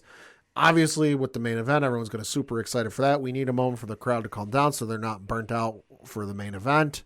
But this felt like okay, we need the crowd to calm down match. Yeah, I mean, this, honestly, I felt like I was watching Monday Night Raw. Yeah. There was nothing memorable, like, to make it a wow moment, like, oh, man, Yeah. this match. Yeah. And, I mean, The only memorable moment I'm remembering is the 3 crossroads Cody hit on Damian. yeah. Which I know some people were like, oh, why are you making it so Cody's got to hit multiple crossroads on Damian Priest? And people are like, he had to hit the same number against QT Marshall on AEW. Exactly. He's been doing this for a while. This is nothing new. No, he's putting over Damian because Damian's going to be in that world title picture within the next 6 months. Still got the briefcase. Exactly. Although, So- admittedly, it's not in his legal possession. Right, but like I say, by the time we get to Mania, he's going to be in that conversation. Yep. Not saying he's going to be winning the belt from Seth, but he's going to be in that conversation. Yeah. And then we got to talk about the main event, which was Roman Reigns defending his belt, the undisputed WWE Universal Championship against L.A. Knight. Yeah. And Roman obviously retained it, defeating L.A. Knight via pinfall in a match that was under a half hour. Only 20 minutes and 5 seconds, which seems outrageous for you to say when you think about it. 20-minute match. Roman's been averaging like 25, and credit to Rich on this. Roman's been averaging like 25, 30 minutes a match his last couple. Well, I think in this situation, they didn't need to tell a lot of a story. No. And I think that they can definitely go some places now with it. The big thing was, and much like we talked about on Wrestling Night Live on YouTube, every Thursday night, 8 p.m. Eastern Standard Live, we have a situation with LA Knight that some in the internet community, Okay. and note how I'm wording that, Okay. think he should be the guy to beat Roman. And the argument that I stated and Rich has stated, and I know we've talked off air about this, Uh-huh. LA Knight has never won a singles title to my knowledge. Not that I've ever heard of. And in fact, tag team is debatable, but at least not in WWE. Right. Like I say, the closest he's had is the $1 million title, Right. which was a prop title. Yeah. Let's not forget. Yeah. So to have him go over arguably the greatest champion in the last 30, 40 years, Oh, and yeah, it's in that conversation. you're asking a lot. And I think that what they did was smart because what WWE Endeavor did, Mm-hmm. okay, how big of a draw is LA Knight? Right. We're going to put him on a main event at a premium live event. Mhm. We're going to see how much he connects with the audience, what he can do in this main event spotlight. Right.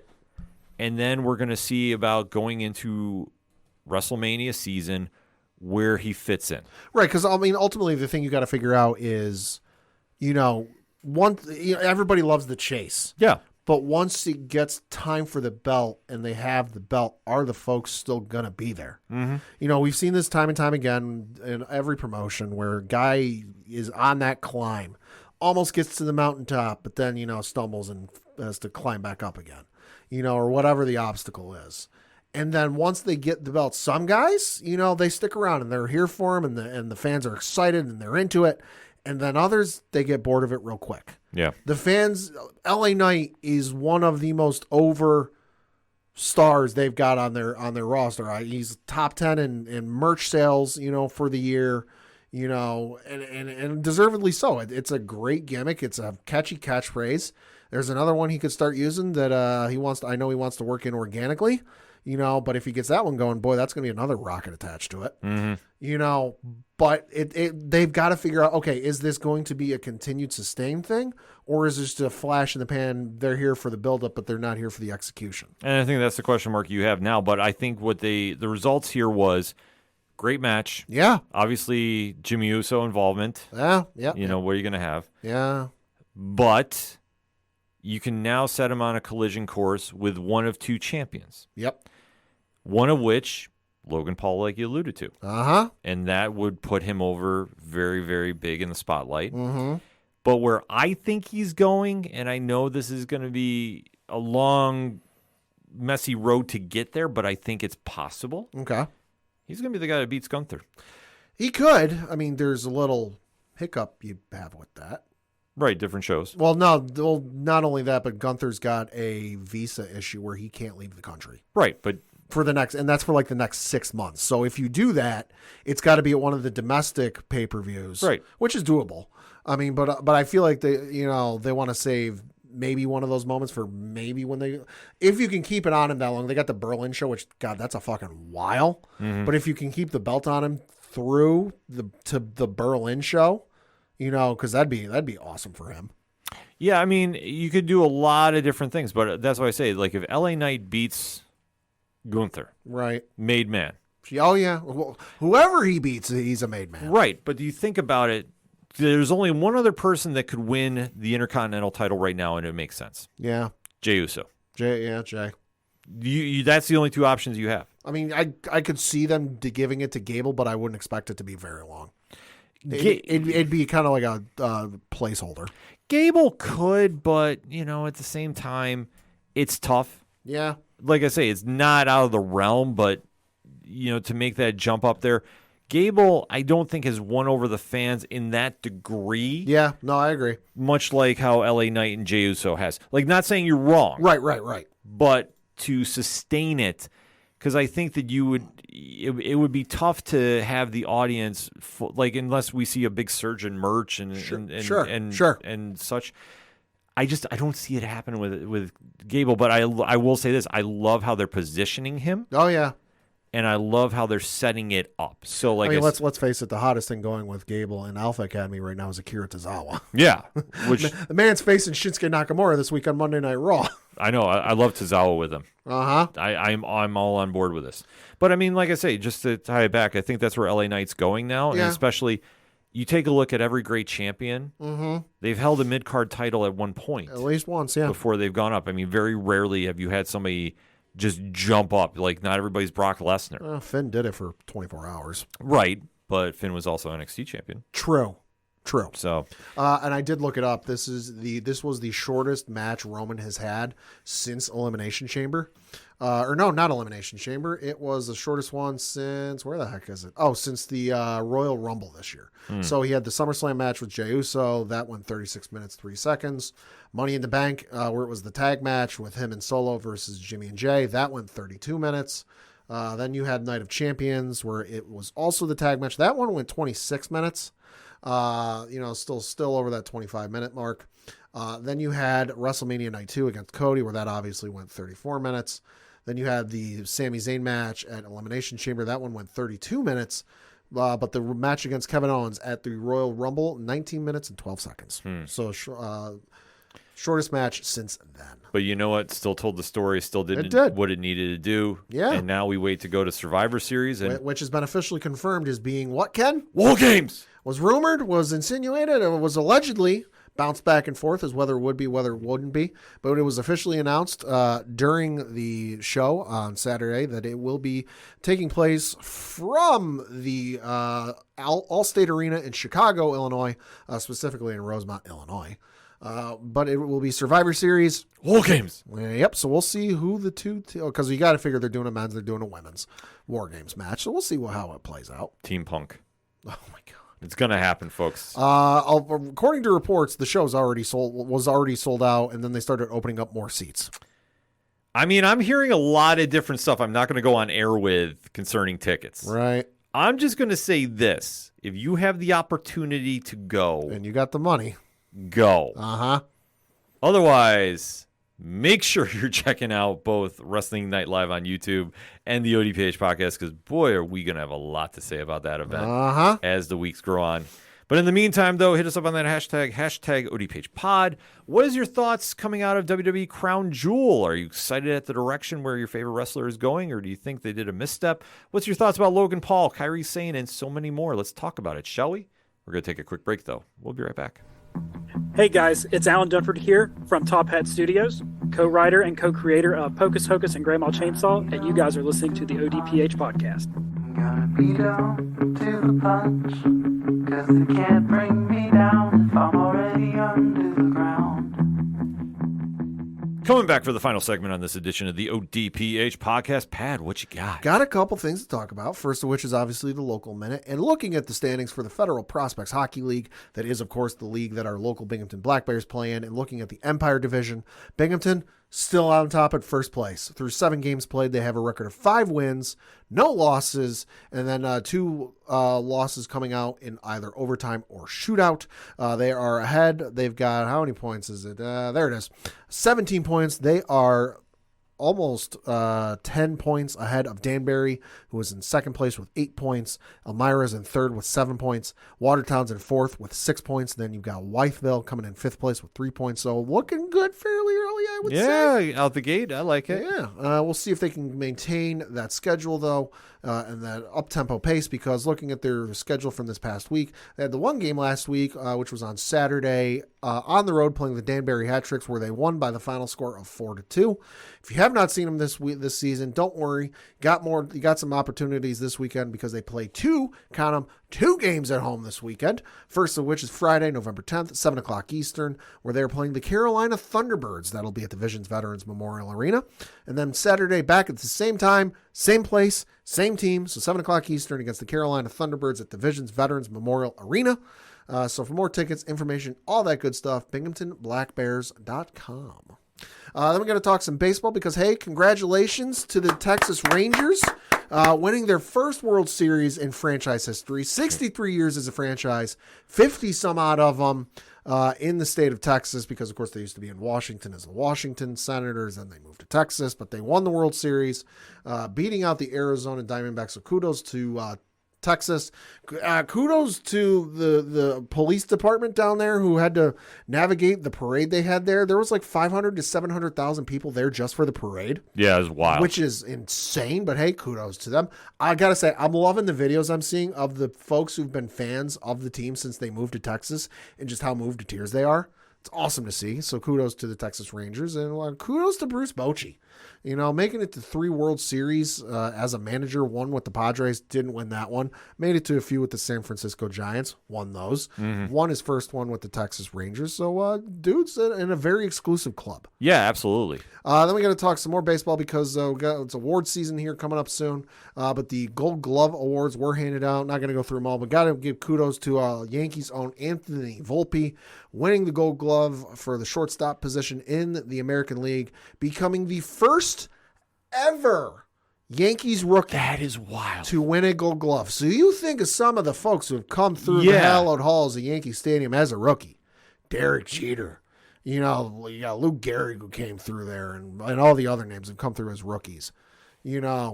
Nobody else has won a Gold Glove except for Anthony Volpe. That's freaking wild. Holy shit, that was impressive as all fucking get out. But to mention award season, so the awards will be handed out the next couple of weeks. Rookie of the Year will be handed out on November 13th. Manager of the Year on November 14th. Cy Young Award will be November 15th. Spoiler alert, American League is going to Garrett Cole, or I will burn this sumbitch to the ground.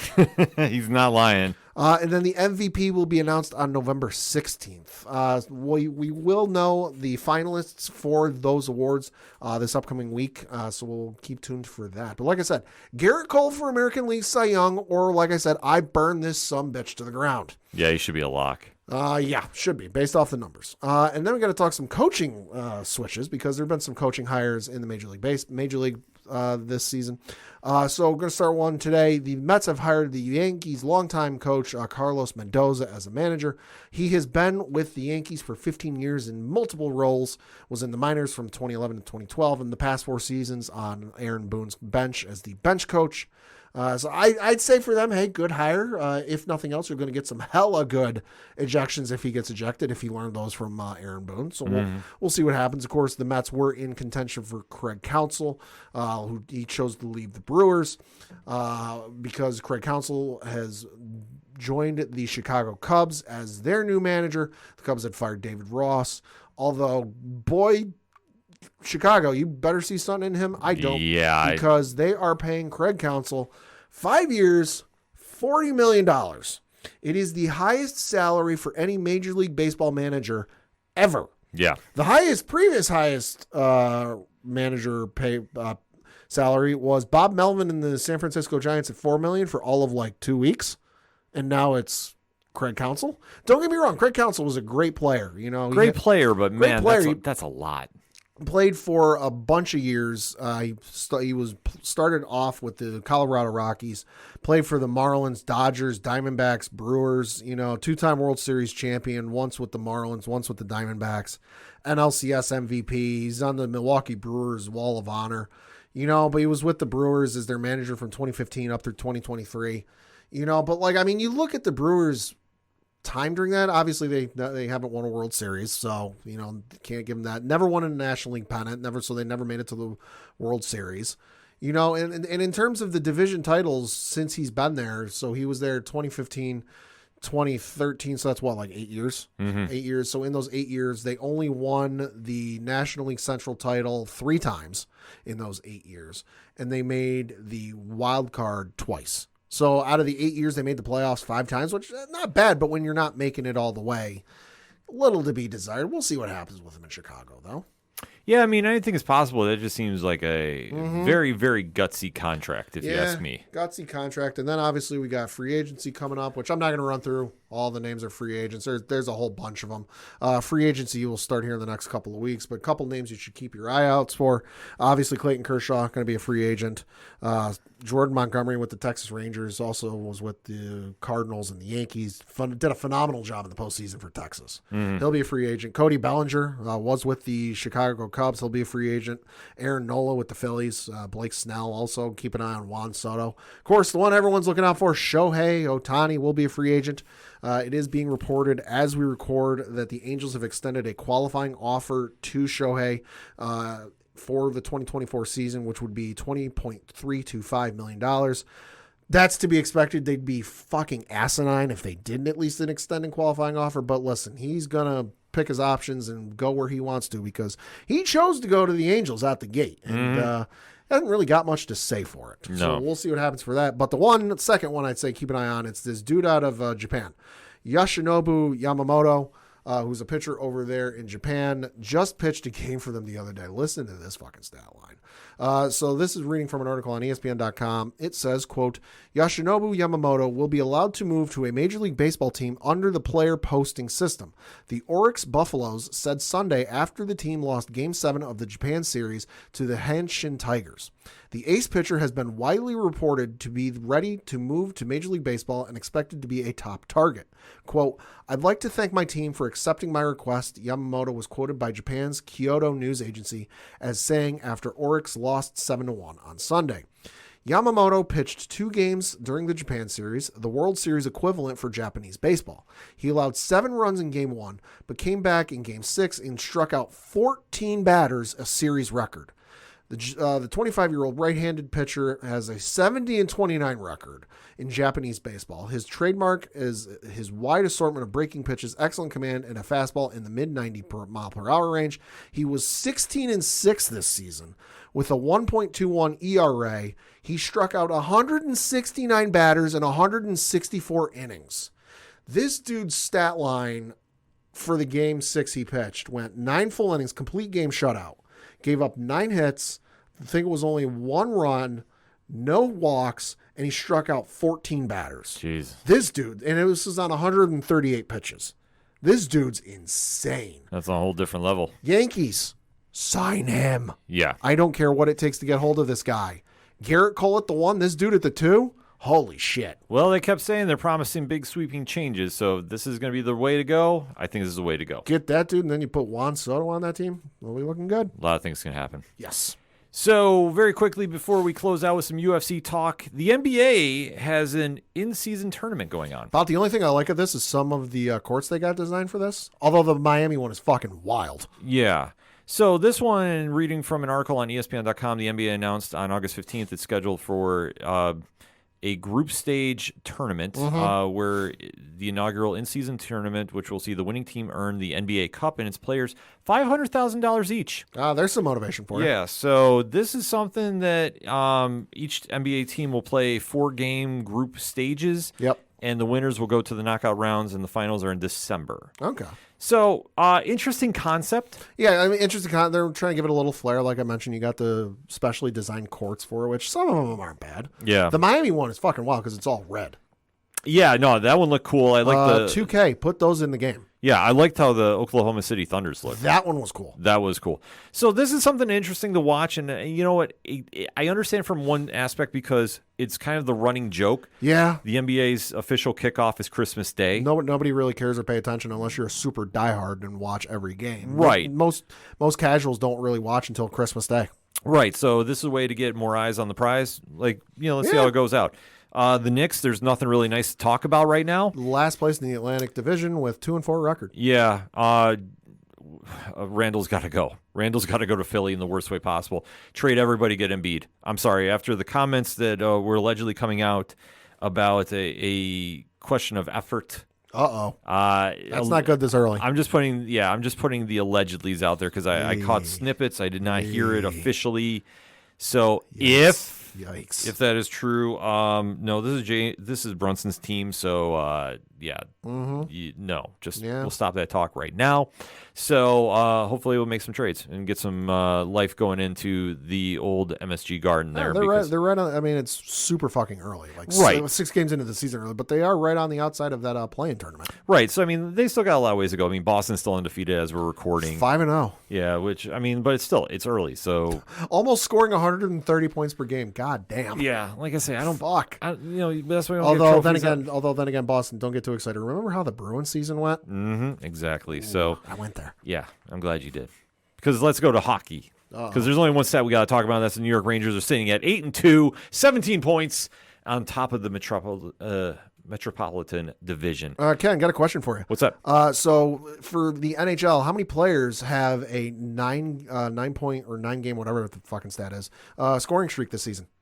That's a good question. It's 1. Artemi Panarin. Yeah, that's right.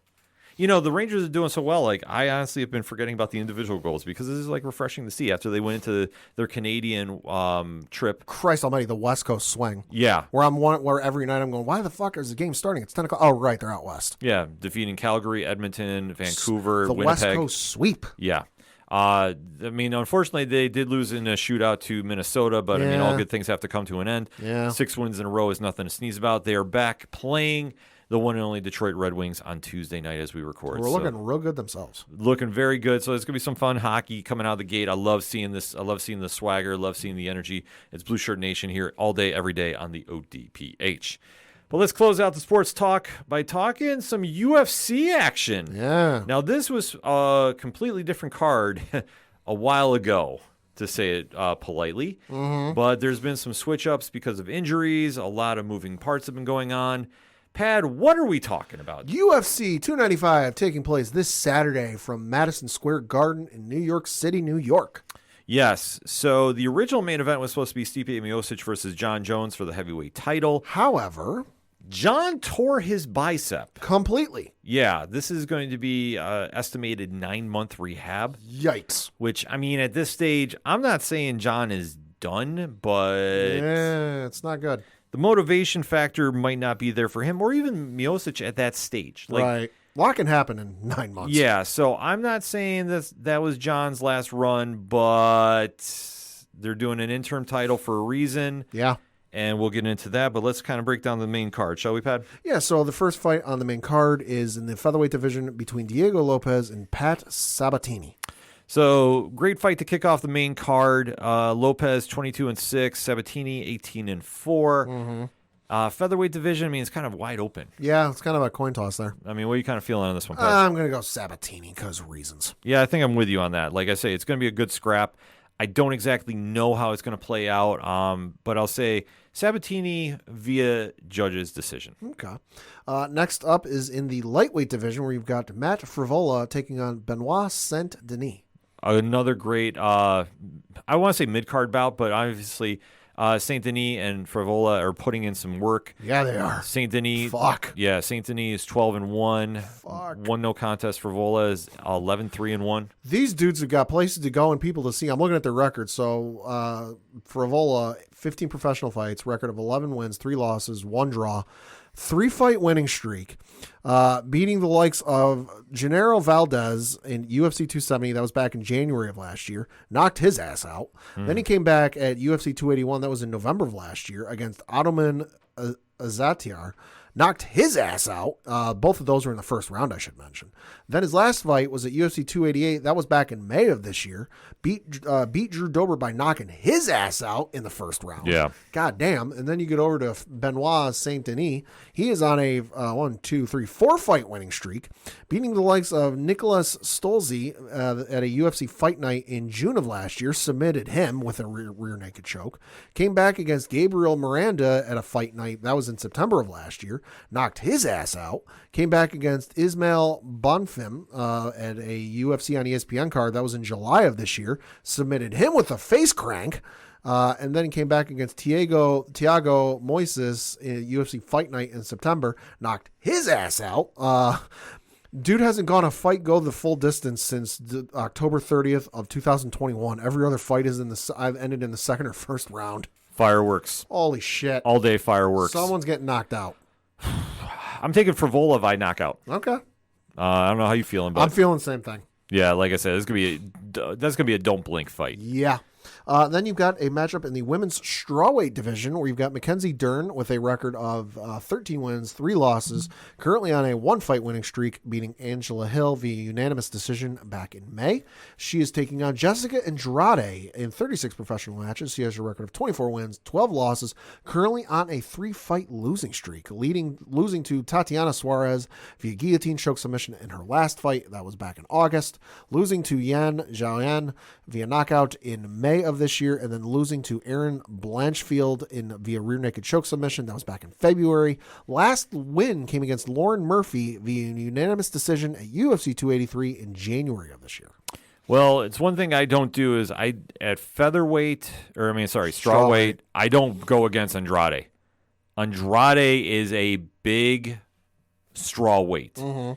And if you're kind of questioning the power, the slam that she did on Rose Namajunas, Oh, yeah. like that's what I think. She's going to give Dern some problems here. 5 versus 7. I like Andrade in this. I'm going to say via stoppage. Okay. It's going to be a scrap, though. So, like, this is going to be one I think is flying under the radar, so to speak, because not a lot of fans have been talking about this, but Andrade is no joke at this weight class. Right. So I'm going to take Andrade with this. I'm going to give the upset. I'm going to say it's going to be Mackenzie Dern. Okay. Just because I'm looking at Andrade's record, her last 2 fights have been in the strawweight division.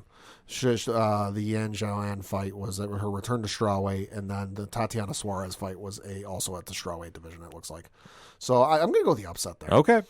Then in your co-main event of the evening, also don't blank on this fucking one. Heavyweight division fight between Sergey Pavlovich in 19 professional matches, record of 18 wins, 1 loss.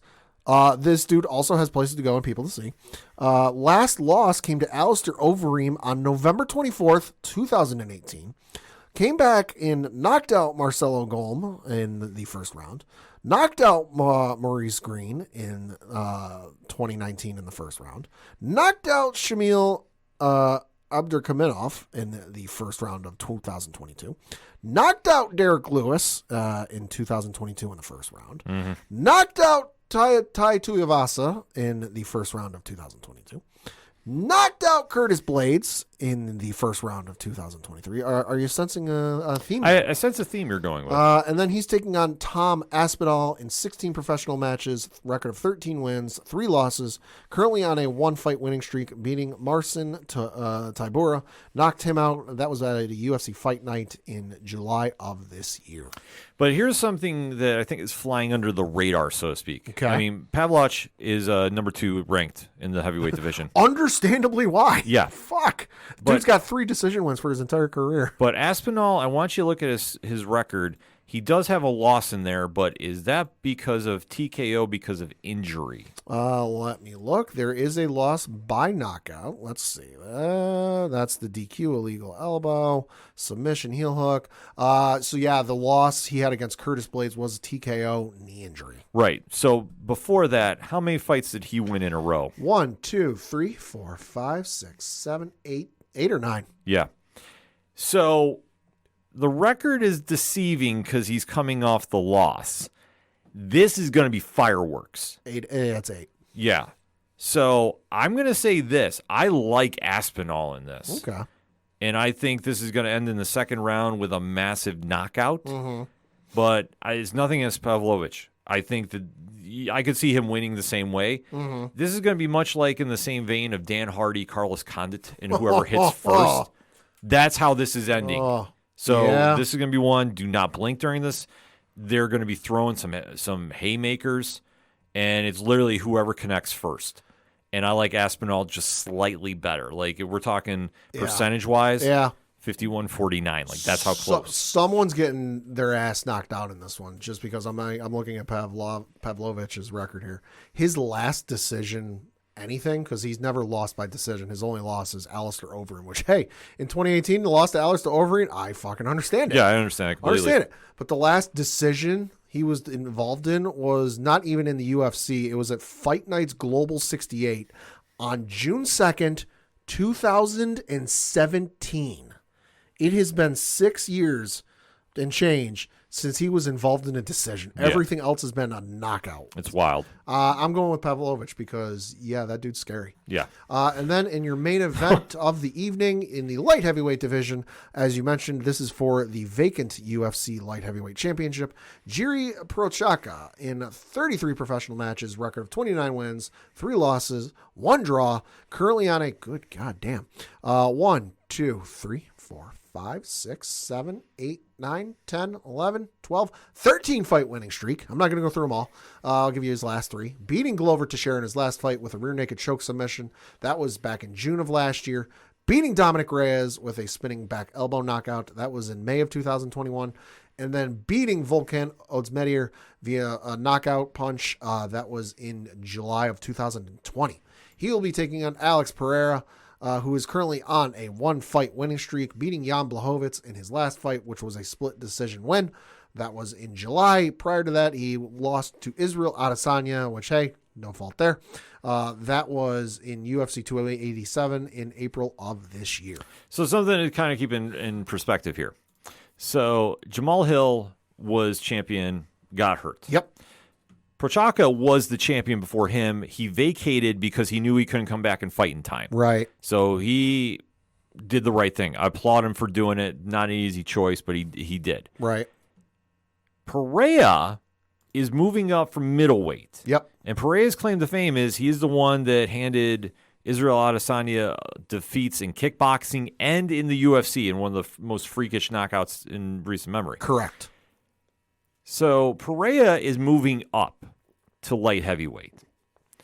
The only thing you need to know about this is these two are going to go in the cage, and it like we kind of overemphasize about shit hitting the fan. Yeah. Shit's going to hit the fan. We should note this isn't Pereira's debut. Right. His debut at light heavyweight was against Jan Blachowicz. And he didn't look great, but here's the difference. What is Blachowicz known for? Wrestling, grappling. Yeah. That's how he beat Adesanya, even though Adesanya didn't put on weight to go up to fight him at 205. Let's not forget that. Stupidly, yes. Right. Pereira has no ground game. Pereira can't wrestle. Prochazka does not like to wrestle. Yeah, so in his 29 wins, 25 knockouts, 3 submission, 1 decision.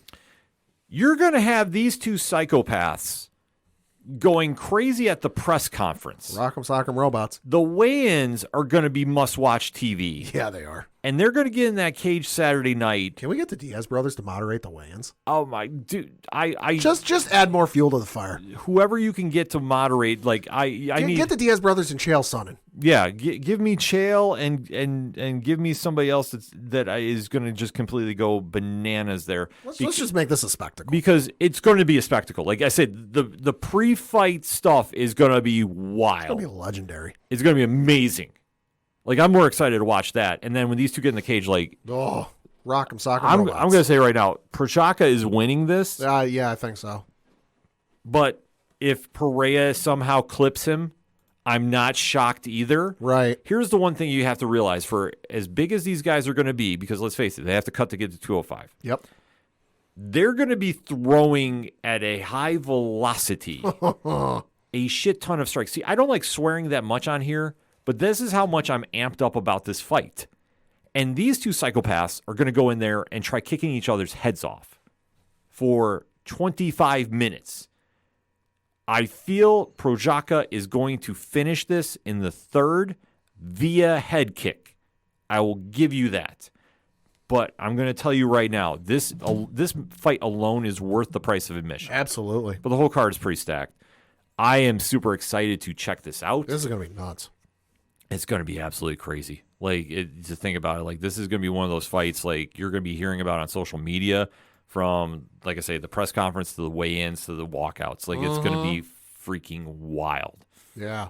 And we'll definitely be talking about it on next week's show. Yeah, it's gonna be your last pay-per-view for a while because the next one isn't until December 16th. Yeah. There's cards in between, but There's fight nights, but I mean, Yeah. let's face it, Yeah. there's only so much that, with how the UFC is currently structured. Holy fuck! I just looked at 296. Yeah. Oh my god! They're Talk about fireworks. They're stacking up a lot for the pay-per-views. Someone's not making it out of 296 alive. Yeah, 296 is a wild card scheduled right Leon now. Edwards and Colby Covington. Yeah, as the main and Pantoja and Royval. Yeah. That's Coach's favorite fighter. Ferguson and Patty. Yep. Oh my god. Shavkat. Almost. Shavkat and Stephen Thompson. Yeah. Vincente Luque. Wow. Yeah, Luke versus Gary. Yeah. Wow. Like that fight card, I mean, we have not purchased one in a while. Josh Emmett's on that. We fight too? we watch the fights elsewhere.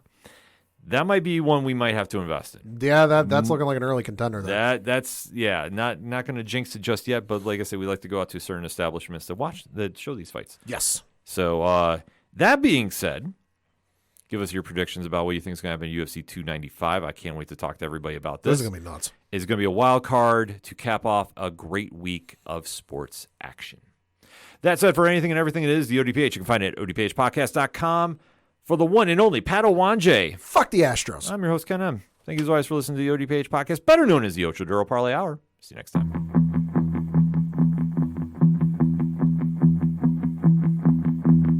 Gotta be down to the punch. Gotta be down to the punch. 'Cause they can't